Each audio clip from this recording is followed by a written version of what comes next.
ثم انتقل لإنبي في موسم 2012. كانت نقلة تاني في مشواره، انضم لنادي إنبي مقابل 1.5 مليون جنيه مصري ده وقتها، وبدأ موهبته تفرض نفسها في الوقت ده، ولعب مع إنبي 24 مباراة وسجل خلالهم 7 أهداف، وكان بيقدم مستوى ممتاز.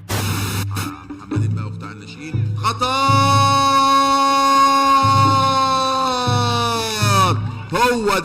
هو ده مين؟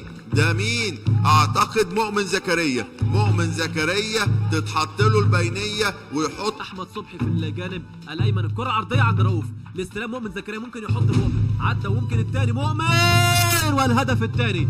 بقول لحضراتكم ممكن الهدف الثاني، ومؤمن زكريا جهه فرديه من مؤمن زكريا مع امير توفيق، والهدف الثالث. الهدف الثالث لنادي إنبي عن طريق اللاعب مؤمن زكريا ليزيد الرصيد ويزيد التأكيد من ناحية تفوق فريق إنبي في المباراة. ادي مؤمن زكريا ورأسه